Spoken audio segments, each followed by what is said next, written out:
lovely and beautiful armies, welcome back to this new video। सो अभी का जो hot topic है ना वो है मिन ही जी वर्सेस हाइप। और ये कंट्रोवर्सी मुझे लगता है हर बीटीएस आर्मी को पता होगा, लेकिन फिर भी बहुत सारी आर्मीज़ हैं जो इस कंट्रोवर्सी और इस मैटर को लेकर कंफ्यूज हैं। तो चलिए मैं इस मैटर को बहुत छोटे में डिस्क्राइब करने की कोशिश करती हूँ। सबसे पहले मैं आपको बताती हूँ मिन ही जिन के बारे में, जिनके बारे में आपको शायद तब पता होगा जब वीक का सोलो एल्बम ले ओवर आया था, क्योंकि उस एल्बम की जो क्रिएटिव डायरेक्टर या प्रोड्यूसर थी वो मिन ही जिन ही थी। उस वक्त मिन ही जिन और वी की रिलेशनशिप बहुत हाईलाइट हुई थी, सबको लग रहा था सब कुछ तो बहुत ही अच्छा इनके बीच। वेल अभी भी ये नहीं बताया जा सकता कि बीटीएस और मिन ही जिन के बीच का जो रिलेशनशिप है वो कैसा है, लेकिन ये जो कंट्रोवर्सी है ये शुरू होती है जब हाइप के जो सीईओ हैं यानी कि बैंक पीडी, इनको डाउट होता है कि हाइप कंपनी में कुछ तो घोटाला जैसा हो रहा है और ये डायरेक्ट अपनी ऑडिट टीम को बुला लेते हैं। एक्चुअली जो मिन ही जिन है ये क्रिएटिव डायरेक्टर और है न्यू जिन्स की और सीईओ है एडोर की। और ये जो एडोर है, ये जो कंपनी है ये हाइप के अंदर आती है, जैसे कि बिग हिट हाइप के अंदर आती है वैसे ही एडोर भी हाइप के अंदर आती है। यानी कि इसकी जो 20% शेयर है वो मिन ही जिन के पास है और इसके 80% शेयर पे बैंक पीडी का हक है। तो फिर क्या होता है कि बैंक पीडी को ऐसा डाउट होता है कि जो मिन ही जिन है वो इलीगल वे से एडोर कंपनी को अपने नाम कराना चाहती है, इसलिए वो ऑडिट बुलाते हैं और कंपनी की जितनी भी लैपटॉप वगैरह है, फाइल्स हैं, इन सबको जब्त कर लिया जाता है।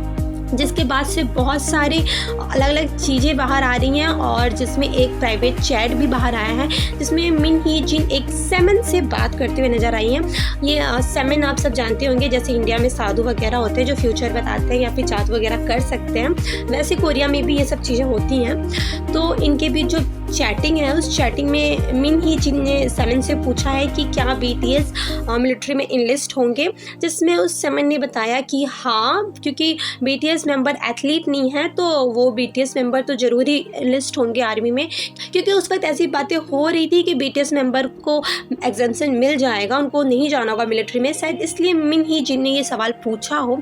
उसके बाद मिन ही जिन ने रिप्लाई किया, तब तो ये बहुत अच्छी बात है क्योंकि मिन ही जिन चाहती थी कि न्यू जिन से गर्ल ग्रुप उसको आगे ले जा सके और उनको ऐसा लगता है कि अगर बीटीएस के रहते हुए शायद वो न्यू जिन्स को उतनी आगे नहीं ले जा पाएंगी। सो उनको लगा कि बीटीएस के एब्सेंस में वो न्यू जिन्स को आगे ले जा सकती हैं और इसी मैटर पे उन्होंने वो सेवन से बात की। वेल इससे इस बात का कोई प्रूफ नहीं है कि मिन ही जी ने काला जादू करवाया है बीटीएस के ऊपर और उनके इन्वेस्टमेंट के लिए, क्योंकि बीटीएस को तो इन्वेस्टमेंट के लिए जाना ही था।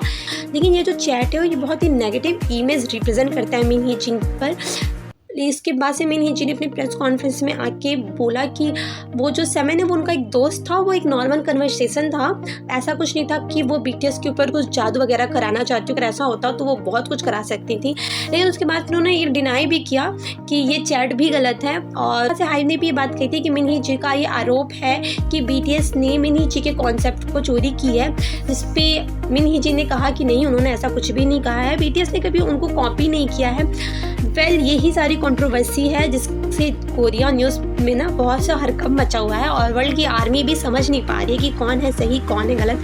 वेल ये कहानी बहुत लंबी जाने वाली है और जब दोनों एक दूसरे के अगेंस्ट हैं तो बातें तो एक दूसरे के अगेंस्ट करनी ही है। अब आगे देखना है कि इसमें क्या क्या चीज़ें बाहर निकल के आती हैं और इसका कितना इम्पैक्ट हाइप पे और बीटीएस पे होने वाला है। वेल अगर आपको ये मैटर समझ में आ चुका हो तो मुझे कमेंट सेक्शन में ज़रूर बताइएगा, और नहीं समझ में भी आया हो तो भी बताइएगा ताकि मैं और अच्छे से एक्सप्लेन करने की कोशिश करूँ। तो आज के लिए बस इतना ही, मिलते हैं नेक्स्ट वीडियो में, तब तक अपना ख्याल रखिए, बी हैप्पी, स्टे हेल्दी, खमसामिदा।